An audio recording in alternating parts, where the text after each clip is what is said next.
আসসালামু আলাইকুম ওয়া রাহমাতুল্লাহি ওয়া বারাকাতুহু। সম্মানিত ভিউয়ার্স, আশা করি আপনারা সবাই ভালো আছেন, আমিও ভালো আছি।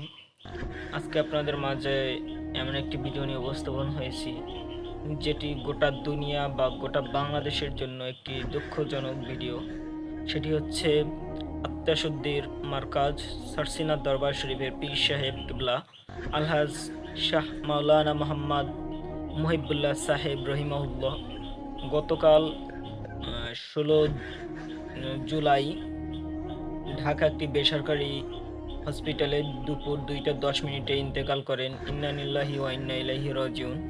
মরহুমের জানাজার নামাজ, পীর সাহেব কেবলা হুজুরের জানাজার নামাজ আগামীকাল রোজ বৃহস্পতিবার সারসিনার দরবার শরীফে অনুষ্ঠিত হবে বিকাল 3 ঘটিকায়।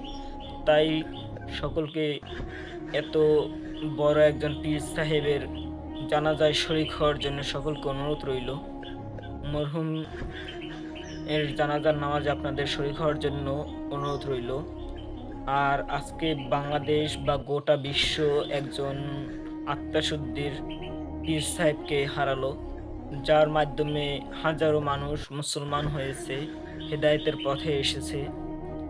যে এই বাংলায় ইসলামের বাণী ছড়িয়ে দিয়েছে, দাওয়াত দিয়েছে, ইসলামের দাওয়াত দিয়েছে, যার মাধ্যমে নামাজি হয়েছে, সে আজকে আহ, দুনিয়া ছেড়ে মহান আল্লাহ তাআলা রব্বুল আলামিনের কাছে চলে গিয়েছেন।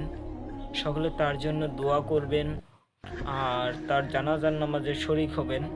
আর বাংলাদেশে এখন যারা আরও এরকম বড় বড় পীর সাহেবেরা আছে, তাদের জন্য আপনারা দোয়া করবেন।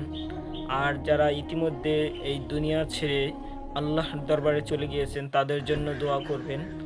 আর সর্বশেষ একটি কথা বলি, যে সকলেই এত বড় পীর সাহেব কেবলা হুজুরের জানাজায় যাওয়ার জন্য বা শরীক হওয়ার জন্য অনুরোধ রইল। আসসালামু আলাইকুম ওয়া রাহমাতুল্লাহি ওয়া বারাকাতুহু।